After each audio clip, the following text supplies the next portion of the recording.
All right, welcome back to Cricket for Americans. Man, that cracked a lot. Nick here. Gabe, the Night Watchman. No cracking in his voice. And we are here in a momentous situation. Record-setting video. Record-setting piece. Before our last reaction to science of cricket, it was 3 years since our last incident. 3 years. 3 years. Okay? 3 years. That's over 1,000 days by my math. Today, we're looking at 7 days since our last incident. Woo! I mean, that's 156 times improvement. Oh my, something to that extent. I mean, listen, we're getting better. You know, we said after the last video, hey, watch the video. Let's get some likes on there. Let us know you liked it. And maybe we won't wait 3 years before we do part 4. Well, we give it to you the very next week, all right? Absolutely. We are the people's champ, all right? We listen to the village. The village has spoken. Absolutely. And they wanted to see the science of cricket, part 4. Part 4. So we're going to check this out. This is a National Geographic documentary just talking about the game. So hopefully you are just getting in to learn about cricket. This is the perfect type of video for you. Right. And if you aren't, let us know that your insights on what they're talking about, because it's not all just basics. They're looking at the science of it, how this is working. The last video, in case you missed it, they're talking about how you get swing or reverse swing and the science of all of that. Okay. Check out our reaction there. We have part 1 on Boring Reviews, parts 2 and 3 here on this channel. And again, you can see Gabe and Nick in the past 3 years ago if you want 3 years for part earlier. 2. If you like our reaction anyway, please don't forget to like and subscribe. He's like 3 years earlier. Listen, my youngest was 6-year-old then. That's crazy. The village has spoken. Jody still liked me back then. No, she didn't. Here we go. The ball will also interact with the airflow. If a bowler puts topspin on the ball, it will dip. If he backspins it, it will stay high. Oh. Bowlers have one more thing on their side. The pitch can be an ally. Oh, we've seen that. Oh, Some please spinners talk are about the expert pitch. at getting the ball to hit the pitch on the seam, so it bounces erratically. Oh, I know they tried to get the The seam. ball could go anywhere depending on the surface. Mud, grass, cracks, lumps, all have their own insidious effect on the ball's trajectory. What the pitch is like both at the start and the end of the match can alter how well the bowler plays. I think that's one of the most controversial things about cricket. It has a big say. For example, if you look at a test match, the pitch invariably doesn't spin in the first 2 or 3 days. As it moves into the 3rd and 4th and 5th days, the wicket starts to get crumbly, and then the ball can grip the dirt and spin. But when there's excessive grass on there, when the ball rotates through the air, as it hits, it won't grip, it'll just skid. So the pitch is very important. But what's a batter to do faced with a bowler like Brett Lee, delivering balls at 100 miles or 156 kilometers an hour? Or a twisting spinner that might deviate any which way when it hits the pitch? I'm good. He's got milliseconds to decide where the ball is heading and how he's going to play the shot. Wow, that's what it looks like, bro. In part 3, cool. we find out how batsmen cope. Batsmen cope. That's awesome. In this gladiatorial contest, one man is at the receiving end, the batsman. And it's a dangerous place to be. It's beautifully bowled, right at the throat. Wear it like a prom dress, kid. You ducked when you should have moved. Toma! Oh, I love this part of the video. English bowler Alex Tudor knows the damage a fast ball can cause. You know, I always... When a ball sometimes is coming at you, be it 80, 90 mile an hour, that some of these guys bowl it now, it's pretty frightening. The ball is pretty heavy, 5.5 ounces, coming at you at that pace. If you're not wearing the right protection, it can break ribs, break feet, send people to hospital. Nowadays, cricketers prepare for battle with as much protection as Prepare possible. for battle. Crazy. Oh yeah, gotta get that for sure. Protect the jewels. Anything else?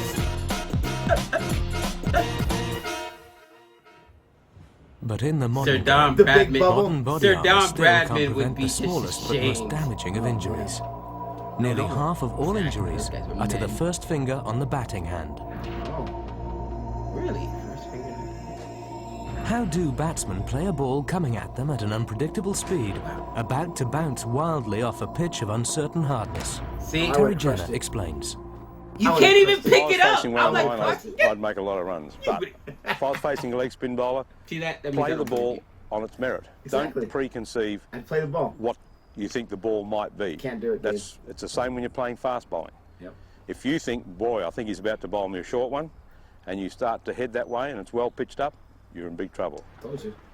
That's how I So do you should never preconceive what the ball's going to be. I'm gonna tell you what's wrong about his. If the ball is going to reverse into you, you want to try and get your arms free. So we try and give ourselves room, step away to the leg side, and you know, try and get our arms through in a nice arc. So we're sort of hitting down the ground, sort of to mid on and mid off, and wide mid wicket. And then generally, when you're bowling in swing, that's where you most probably will see a lot of batsmen trying to aim. Coaches. So wait, you're going to tell me what's wrong with what? So what he's saying, The coach yeah, or the player? in theory, the coach, in theory, is correct. Here's the reality: the amount of talent. Same thing in baseball, right? I can't wait for this. People say it in baseball all the time. Oh, just throw your hands at the ball. And yeah, as you get, when you're younger, when guys aren't throwing gas at you, yeah, you can do that. But do you know the time that you have to, their point, it's just like baseball. You've literally got 2 seconds to make up your mind. Oh, is it a strike or is it a ball in baseball? All right. By the time, you've got to have a plan going out there. I remember Alex Rodriguez talking about, like, I'm not Derek Jeter. I cannot do what Derek Jeter does. So I spend hours, between hours, pouring what this guy threw the first time, the second time, the third time, the fourth time. I watch a year's worth of film because I know what he's going to do at any, and I play the percentages. You know what I mean? And realistically, that's what most guys guess hitters. Now, that has caused strikeouts to go more up in baseball, but it's because people just, the harder these guys start throwing, the less time you got to make that reaction, to get to that, you know, to get those hands out there. And if he's just saying, oh, don't preconceive where it's going to go, now you're relying on how many, maybe in cricket, these guys, let us know, and let me know in the chat if I'm completely wrong. But he just said himself, you got 2 seconds to make up your mind. Okay, and in 2 seconds, I'm going to be able to get my bat in the right position, like he said, get my hands all the way around, or do I have to cheat? And that's why sometimes guys look silly in cricket. What was he doing? You know, you're way on the crease or whatever, because they're guessing. So more guys are guessing, or more guys are playing the percentages. That's why you get people that look silly, like, what was he doing way out on the crease and got stumped out? Because he was guessing that was going to be either a short one or whatever. You know what I mean? I think that the way he's telling them to play the ball is not that easy. And coaches love to say, oh, it's simple, just do this. If it's simple, everyone could do it. Not everyone could do it. Even finely tuned athletes can't do it. I think you're crazy. First of all, you can't say that he's wrong because in baseball, baseball does not bounce it off the pitch before it gets to you, right? So a lot of times, to their point, the pitch dictates. So it's going to dictate this or that.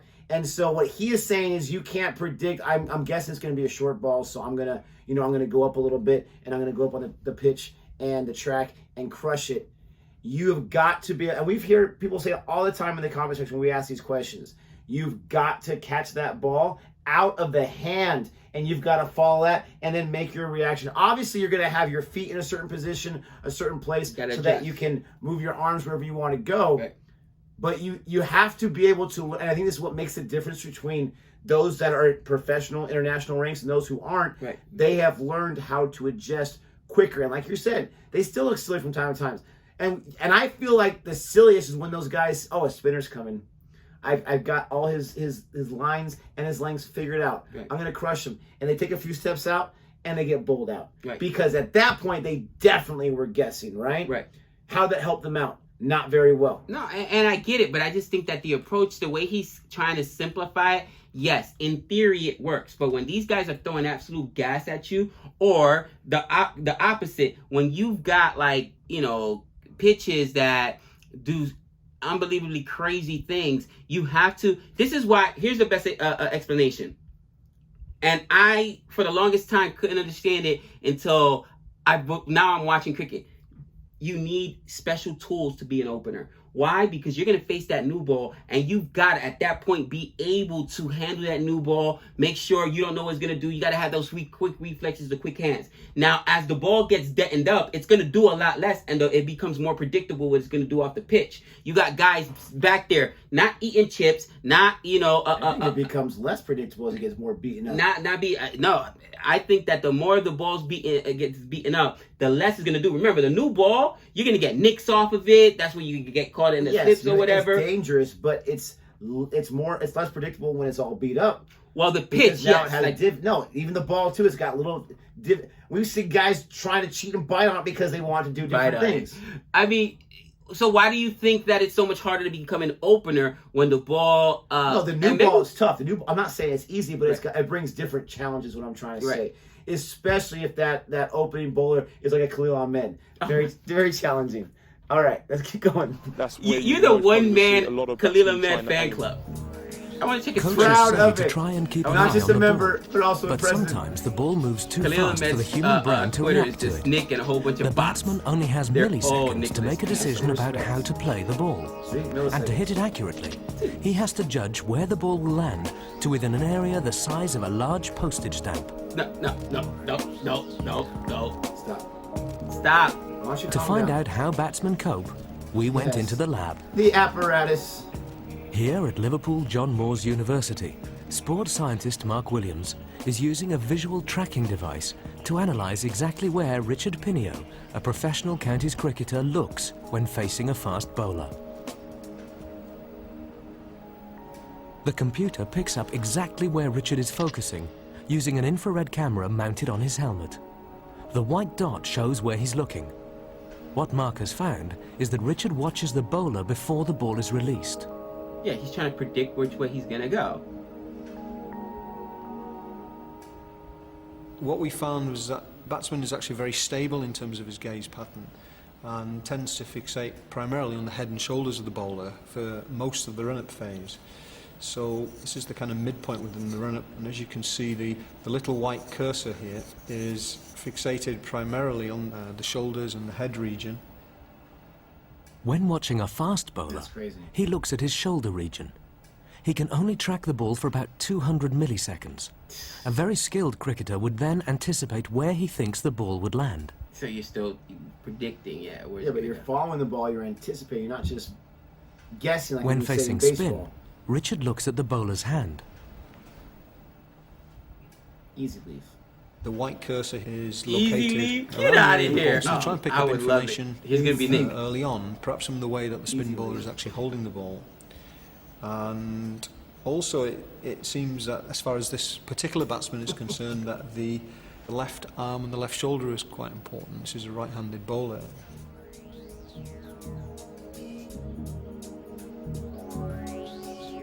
Stanley, an amateur, doesn't always manage to look at the bowler.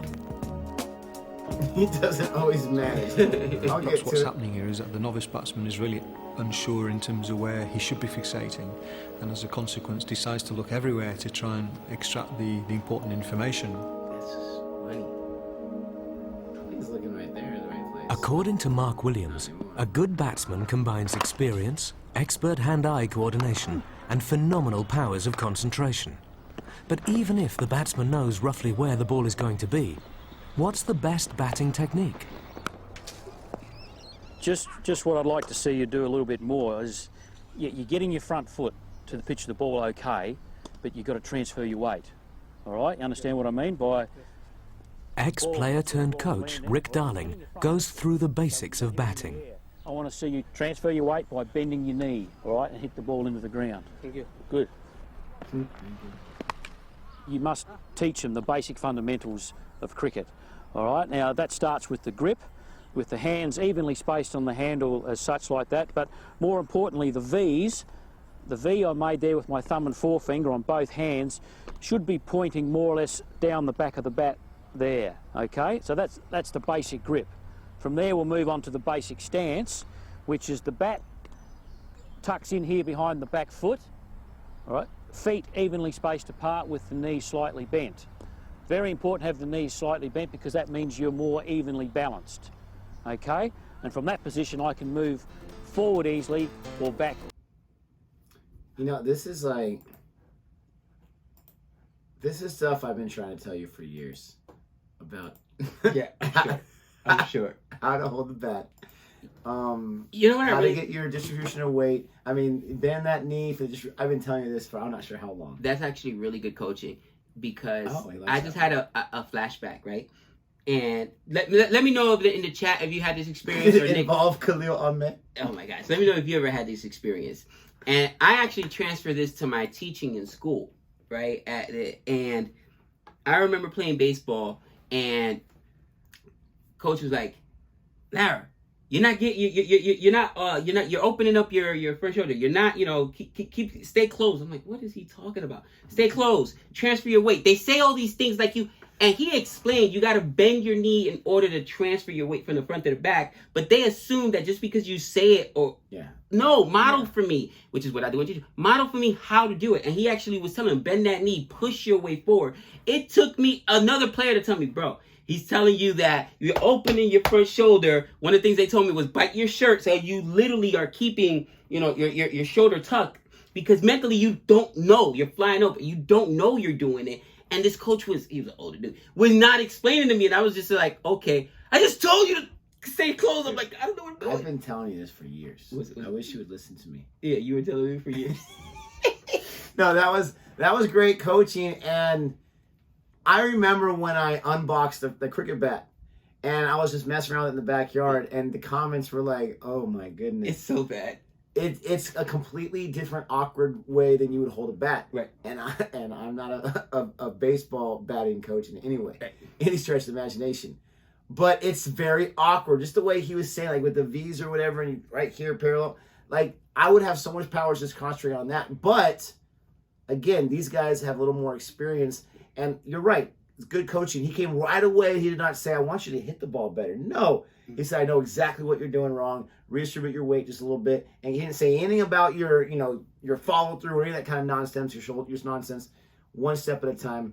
That was pretty awesome. I can't get over the fact of how fast the video ends. Milliseconds, Nick. Not even seconds. It's milliseconds. That's actually quicker than baseball because baseball is like 1.7, 1.8 seconds. So basically less than 2 seconds. Milliseconds is what they got to track. And, again, Renee, my nephew who played college baseball, was like, yeah, Uncle Gabe, I'm not sure about anything else, but I can tell you that the fact that it bounces off the ground, how are you reading it, where it's going to go? You know what I mean? Like, that's the hardest thing. How are you reading? At least a fastball, I know it's coming on a plane, and I just got to decide. I'm trying to follow that swing plane to get my bat, my hands to that path. If it's a breaking ball, I'm looking at his wrist, and I'm already reading, oh, that's going to break, so I know it's going to... All is it breaking in the zone or out of the zone? If it's breaking in the zone, I'm swinging. If it's breaking out of the zone, I'm spitting on it because it's going to be in the dirt. You know what I mean?